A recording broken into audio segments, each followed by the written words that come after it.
The revolving glass doors sigh open, and you step into the lobby of the Grand Stone Bank. Everything gleams here, marble floors polished until they reflect every chandelier, walls lined with gold-accented trim, the faint scent of leather and espresso drifting from the VIP lounge. Armani wool rests against your skin, a suit pressed so perfectly it looks carved into place. Around your wrist, a platinum watch ticks in rhythm with your calm stride. You belong here more than anyone. Yet the glances say otherwise. Heads tilt, eyes linger, some narrow, some smirk. You feel them, subtle stabs of prejudice you've grown immune to but never numb from. A mother pulls her child a little closer as you pass. A man in cufflinks whispers something that ends with a chuckle. Still, your steps don't falter. You know who you are, and you know exactly what you've come here to do. The line at the UA teller counter bends like a snake across the lobby. You ignore it. There are two sides to every bank, the polished facade meant for customers and the quiet corridors of control meant for owners. You've walked both sides before, but today, you decide to walk the long line anyway, to stand in silence, to test the weight of perception. A young couple scrolls on their phones ahead of you. An older man behind you coughs, mutters under his breath, always trying to look important. You don't look back. You never do. The watch on your wrist catches the chandelier's light again, an engraved crest, discreet yet unmistakable. If anyone bothered to know what it meant. Minutes pass. The lobby hums with the rhythm of money, cash drawers snapping, card readers chirping, the low drone of financial chatter. Finally, your turn arrives. The teller, a woman in her late 30s, peers over her rimmed glasses. Her eyes flicker from your suit to your skin, then narrow into something colder. Yes?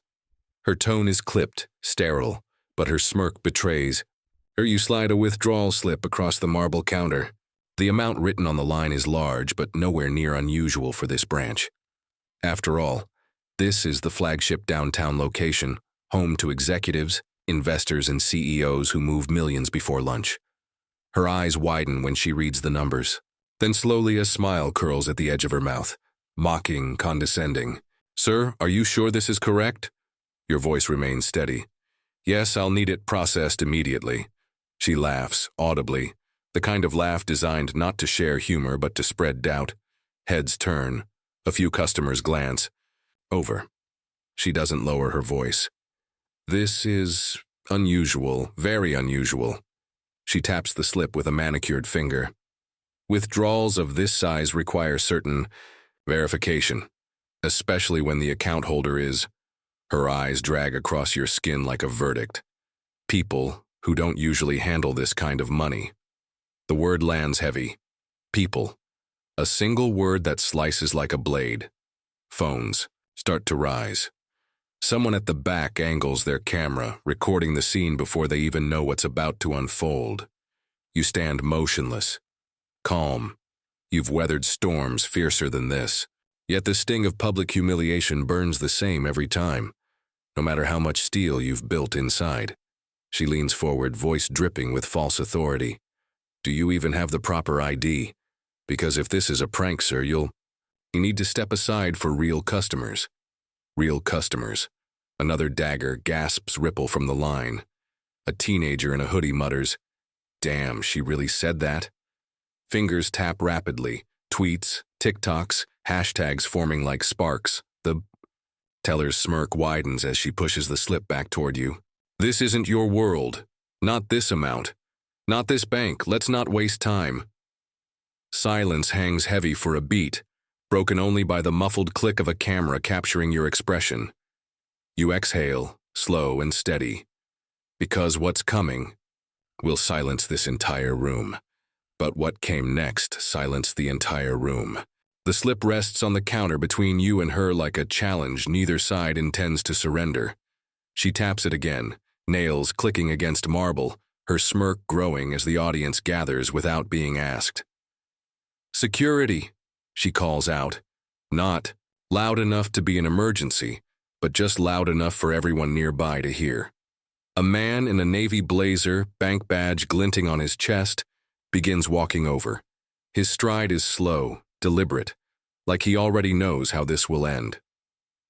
You don't move, you don't flinch. You simply stand, one hand resting lightly on the counter, the other still at your side. Calm, controlled. "Sir," the teller continues, her voice now raised, projecting across the lobby. "We can't process this. It looks suspicious. Very suspicious unless you can provide extraordinary proof." Murmurs ripple through the line. Customers lean closer. A few shake their heads. One woman whispers, "That's profiling." Another mutters, "He probably forged it." But most simply watch, hungry for spectacle, waiting for humiliation to unfold like live theater. The guard arrives, planting himself at your shoulder. He doesn't touch you, yet, but his presence adds weight to the teller's words. She folds her arms, tilting her head with that smug satisfaction of someone who believes they've already won. "Look," she says, her tone dripping with false patience. "These amounts aren't for everyday people, and especially not for someone like you. Maybe you misunderstood what was written. Maybe you thought this was just another ATM. But this is a bank, sir. A real bank. Not a game."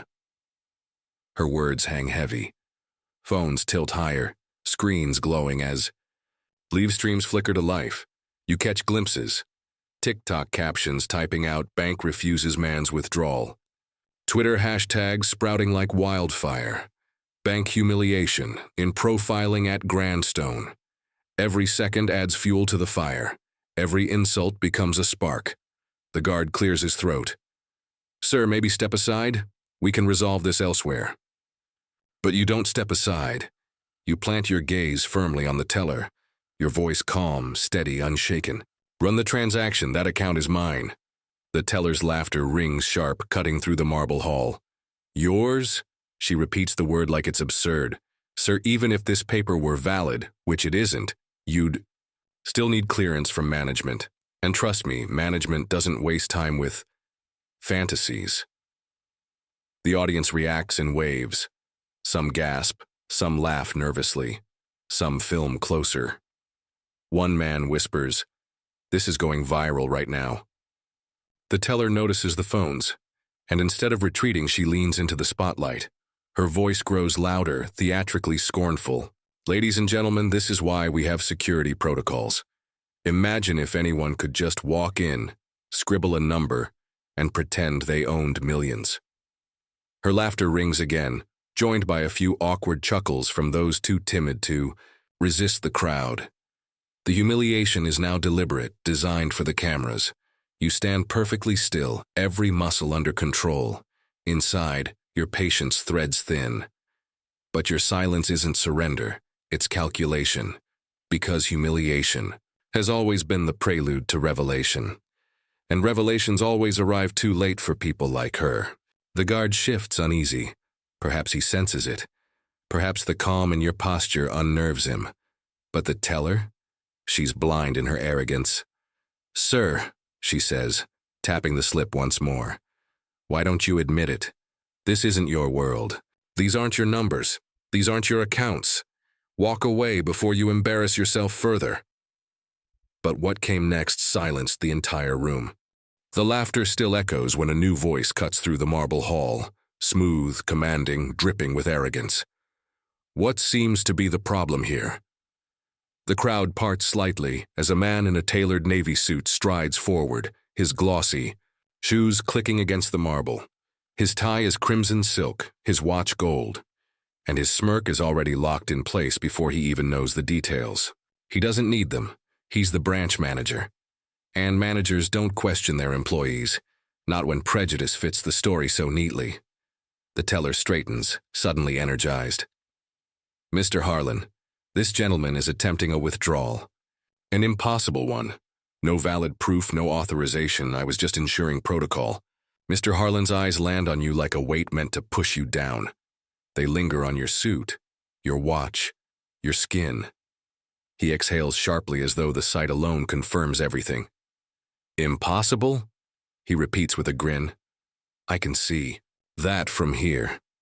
He steps closer, positioning himself between you and the teller, his voice now loud enough for the growing audience. "Sir, I'm not sure what game you're playing, but this is a highly respected institution. We don't tolerate fraud, not at this level." Murmurs ripple again. A few nods, a few gasps. Phones lift higher, capturing not just the teller but the manager's grand entrance. You answer calmly, "I'm requesting a withdrawal. That account is mine." The manager chuckles, shaking his head. "Yours, please. I've run this branch for 12 years and I know every client who moves money like that. You don't fit the picture." His eyes narrow, his smile widening. "Do yourself a favor and leave before security escorts you. Don't make this uglier than it has to be." The teller smiles triumphantly at his words, like a child validated by a parent. She leans back in her chair, arms crossed, basking in the humiliation unfolding at the counter. You remain still, controlled. Your silence, your composure, makes him push harder. "You think the suit makes you a businessman?" He sneers, voice dripping with contempt. "I've seen this before, pretenders, dressing up, pretending they belong. But money, real money, it doesn't lie, and neither do I." Gasps echo. Someone whispers, "He really said that out loud." The crowd shifts, uncomfortable, but no one intervenes. The spectacle is too captivating. The manager takes a step back, gesturing toward the guard. "Escort him out. We don't need another circus today." But the guard hesitates. Maybe it's the way you haven't flinched once. Maybe it's the faint aura of authority in your stillness. But hesitation is all it takes for the phones to catch the moment, the pause, the doubt. The manager sees it too and bristles. "What are you waiting for? He doesn't belong here. This isn't his world, not his bank, not his money." The teller laughs again, sharper this time. "Exactly. We can't have people like him wasting our time." People like him. The words echo like a slap across marble. They settle into the room heavy as stone. Customers shift uncomfortably. Some film closer, others whisper to each other. A teenager murmurs, "This is gonna be all over Twitter tonight." The manager, drunk on the attention, raises his voice louder still. "Listen, sir, if you really had money in this bank, I'd—" "No, if you really belonged, you wouldn't be standing here begging. Walk out while you still can, before I make sure you're barred from every branch in this city." He leans closer, eyes glinting with arrogance. "You don't own this place. You don't own anything here." The silence that follows is electric. The lobby has become a stage, the teller and manager performing cruelty for an audience of strangers and phones. But you remain unshaken, because the truth waiting beneath your calm smile will flip this entire scene inside out. And what came next silenced the entire room. The lobby is no longer just a bank. It has become an arena. Every whisper feels louder, every phone camera closer, every second stretched taut with tension. You can feel it, the weight of dozens of eyes not just watching but judging. The manager's words still hang in the air. "You don't own this place. You don't own anything here." And with that, something shifts. The crowd smells blood. A young man in a hoodie lifts his phone higher, muttering into a live stream. "Yo, look at this. Guy tries to pull $1 million from the bank. They calling him a fraud." He pans across the scene, catching the teller's smug grin and the manager's sneer. Another customer tweets, fingers flying. Grandstone Bank denying a black man his own withdrawal. Manager humiliating him in front of everyone. Yashim Bank racism. Grandstone scandal. The hashtag catches fire in seconds. On another phone, you catch a glimpse of trending feeds. Hundreds of likes, dozens of retweets, screenshots exploding across timelines. Social media is no longer background noise. It's now a spotlight, magnifying every insult. The teller notices. She sees the phones. Instead of retreating, she leans in harder. "Record all you want," she sneers, her voice rising theatrically. "The cameras will capture exactly why we don't let people like him handle money of this scale." Gasps echo. Customers shift nervously, yet no one intervenes. The spectacle is too magnetic, too viral. Everyone wants a piece of it. The manager straightens his tie, aware that he's performing for more than just the lobby. His voice booms now, dripping with false authority. This is precisely why we have fraud prevention systems. To stop conmen who think they can trick their way into luxury. He gestures to the security guard, whose hesitation grows heavier by the second. Escort him out, now, before this farce goes any further. The guard steps closer, hand half raised, but his eyes betray unease. He sees what others don't, the steady calm in your posture, the unwavering patience in your eyes. Something doesn't add up, yet the performance continues. A woman near the front mutters, "This isn't right. He hasn't done anything." The teller snaps back instantly. "Ma'am, please, we're protecting your money too. This is for everyone's safety." The line between professionalism and prejudice has long been crossed, and now it's unraveling in real time, streamed across the world. Another phone screen flashes CNN's breaking news ticker. Viral video emerging. Grandstone Bank refuses black man's withdrawal, racism or policy. The crowd grows restless. Some look at you with pity, others with doubt, but the majority with curiosity, because they can sense it too. This won't end with you walking out quietly. The manager, hungry for dominance, leans closer, his words sharp enough to pierce marble. "Sir, I don't care what you think you are. You're leaving this bank today with nothing. That slip, that request, that act, finished. You don't belong here." He smirks, looking over his shoulder at the crowd, ensuring every phone captures his next words. "And let this be a lesson for anyone else who thinks they can walk into my bank and play pretend. Money talks, fraud walks." The teller chuckles, at his quip nodding like a sycophant. The crowd reacts. Some laugh awkwardly, others boo under their breath. But you remain motionless, calm as stone. Your silence rattles them more than any outburst ever could, because silence in the face of humiliation is not weakness. It's strategy. The guard's radio crackles. A voice from upstairs asks if backup is needed. The guard glances at you, then at the manager, conflicted. Phones continue recording. Screens continue glowing. Hashtags climb higher. Bars Grandstone racism. Chancellor Bank scandal, were you hidden billionaire? An ironic tag someone throws in, not realizing how close they are to the truth. The tension thickens. Suffocates. You can almost taste it. The teller crosses her arms, smirking. The manager smirks wider, convinced victory is his. But their arrogance blinds them. They don't see the storm about to break. They don't realize every insult, every word, every second of humiliation is being etched into history, not just by phones, but by you. Because the moment you move, the moment you reveal even a fraction of the truth, the performance will end, and their downfall will begin.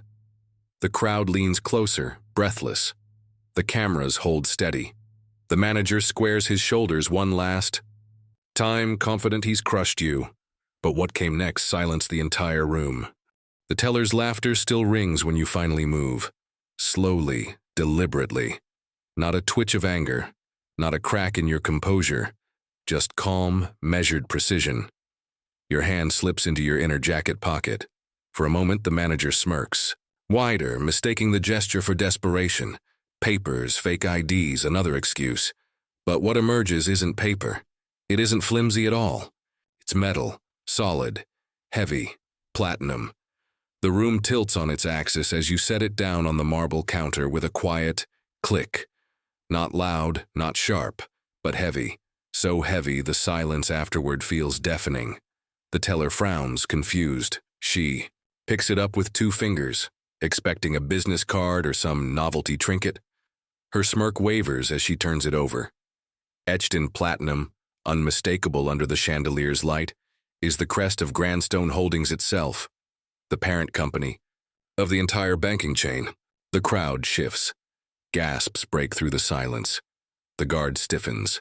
What is this?" The teller stammers, her voice faltering for the first time. You meet her eyes, your tone even. "It's the platinum governance pin, issued only to majority stakeholders and board members of Grandstone Holdings. The words sink like stones dropped in water. Ripples spread across the crowd, colliding with disbelief, shock, realization. Phones zoom closer, streams explode with comments. Wait, he's on the board? That's a governance pin, no way. The manager is done, trials a Grandstone scandal. The manager laughs, too quickly, too nervously. Nice. Trick. Where'd you buy it? eBay? His voice cracks slightly, betraying the tremor in his confidence. You don't flinch. Instead, you roll up your sleeve just enough for your watch to catch the chandelier's light. The crest engraved on its rim matches the pin exactly, a subtle but irrefutable mark of legitimacy. The teller's hands tremble as she sets the pin back down on the marble, like it burns to touch it. Her smirk is gone. Her arrogance dissolves into panic. The manager tries again, louder, more desperate. That doesn't mean anything. Anyone can make jewelry. Anyone can. He's cut off by the buzz of a dozen phones as the viral stream spikes. A comment flashes across one of the screens. Confirmed. That pin's legit. My uncle works corporate at Grandstone. Only board members have it. Another reply. This is bigger than racism. This is a bank owner being humiliated in his own branch. The teller's face drains of color. Her breathing quickens. The manager stiffens, sweat beading at his temples. He looks around, realizing the audience is no longer laughing with him. They're waiting for the hammer to fall. You lean closer, your voice low but carrying across the marble. You said I don't own anything here. The pin gleams under the chandelier, blinding in its truth. You pause, then let the words cut clean. I own this bank. The lobby erupts, gasps, shouts, phones shooting higher, hashtags exploding.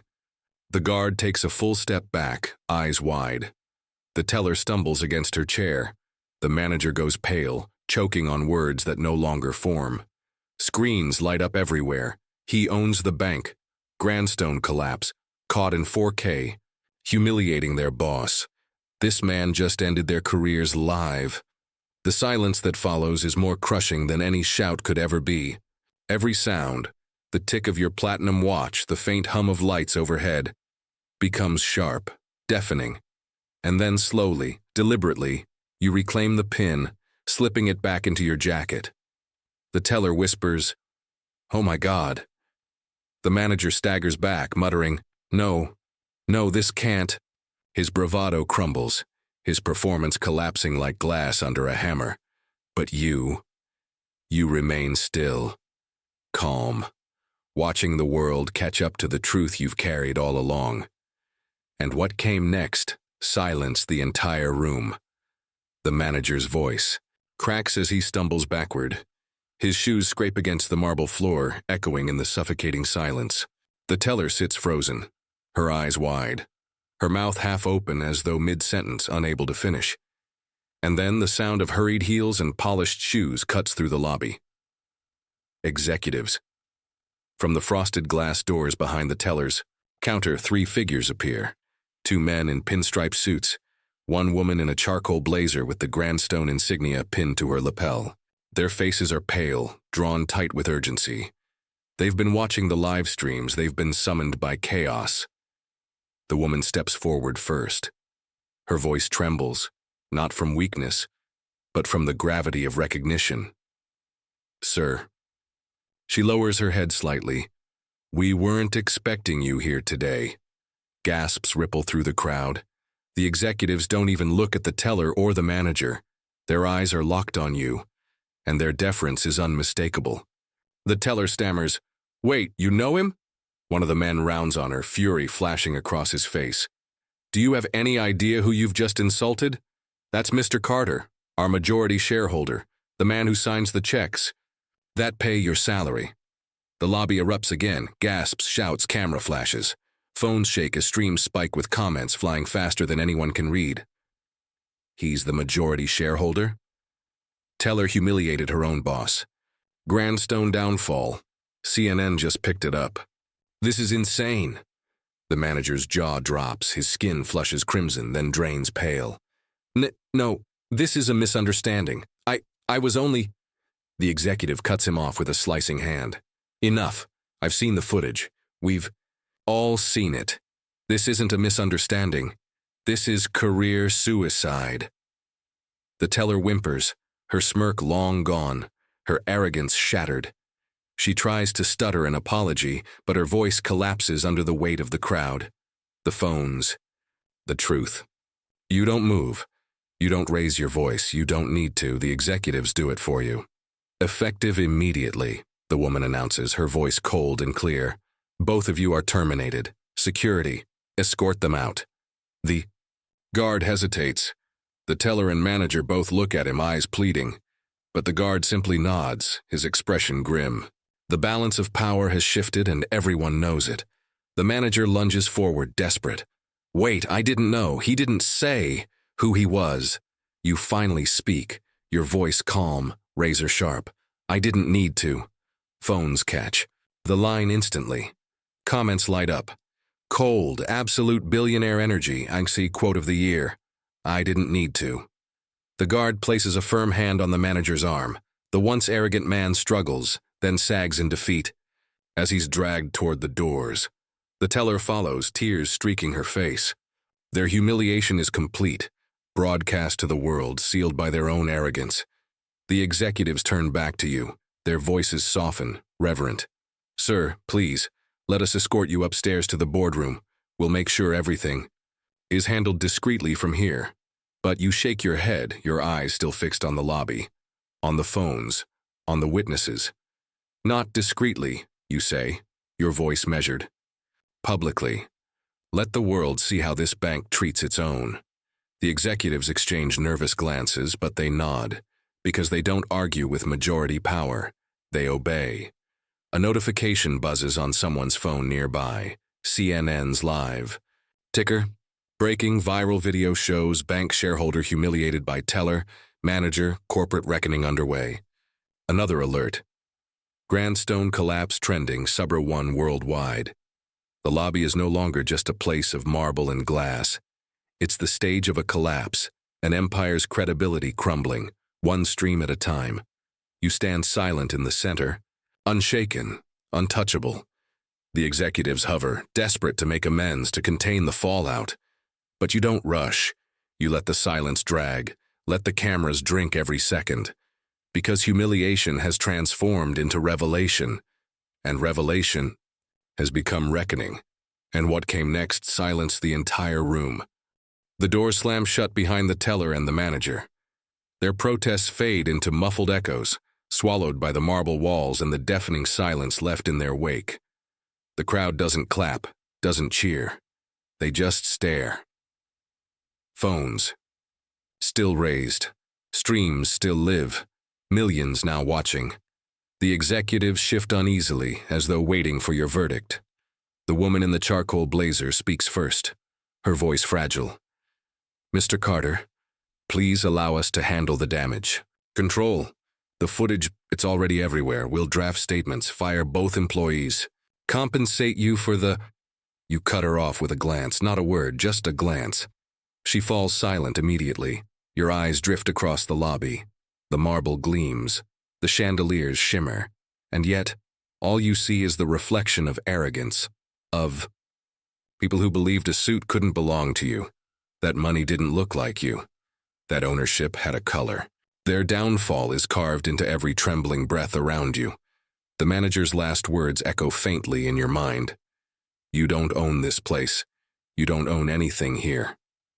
You inhale slowly, letting the weight of the moment fill the air. Then you speak, your voice calm, steady, sharp as glass. Ownership isn't worn on the skin, it's built in silence, in contracts, in signatures, in decisions made while people like them were too busy laughing. The executives bow their heads, the crowd leans closer. Streams explode with comments.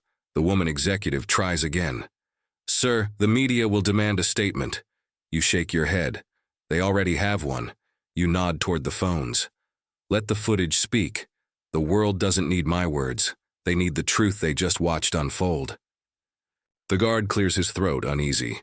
Sir, do you want them banned from banking, press charges? Your gaze hardens. Some lessons cost millions.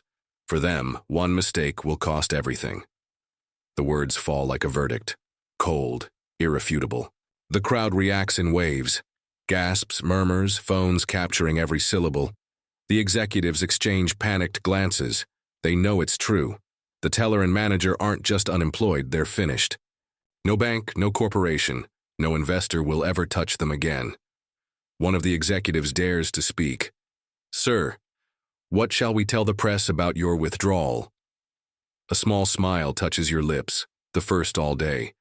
You adjust your cufflink, the platinum crest glinting under the chandelier. "Tell them," you say, "that the only thing I withdrew today was their careers." The lobby erupts, gasps, whispers, phones capturing the line that will headline tomorrow's news. $1 billion mic drop, carved in stone. For a long moment, the room remains frozen. Then, slowly, people begin to lower their phones, murmuring, exchanging glances heavy with realization. Some nod respectfully, some simply stare, but all of them know they've witnessed something that will echo far beyond marble walls. You slip the platinum pin back into your jacket, smooth your suit, and turn toward the doors. Each step clicks, against the marble, steady and unhurried. No security escort, no grand entourage. Just you, walking out as the owner, leaving silence in your wake. Behind you, the executives scramble to control the chaos. Reporters already flood the sidewalk. Outside, and somewhere in the endless digital noise, one truth stands clear. Humiliation has a price. And today, it was paid in full. Stories like these happen every day. Your voice cuts one last time, calm and resonant. Subscribe to never miss the truth behind the power. The doors swing closed behind you. The collapse is complete. The city hums outside, oblivious to the storm that just unfolded within marble walls. Cars roll past. Pedestrians laugh, sip coffee, scroll through their phones. Yet, on countless screens, your story now loops endlessly. Humiliation turned into revelation, prejudice crushed under truth. For some, it's just a viral clip. For others, it's vindication. Proof that arrogance can't rewrite ownership. Proof that quiet power speaks louder than mockery. And somewhere, the teller and the manager sit in silence, their careers dissolved. In real time, their arrogance carved into history as a cautionary tale. You don't need the validation of headlines or hashtags. Power doesn't scream, it whispers. And today, it whispered loudly enough to silence an entire bank. You disappear into the city streets, unbothered, unstoppable. Another lesson, left behind. Another empire reminded who truly writes the rules. Because some stories are more than stories. They're warnings. And this one has only just begun.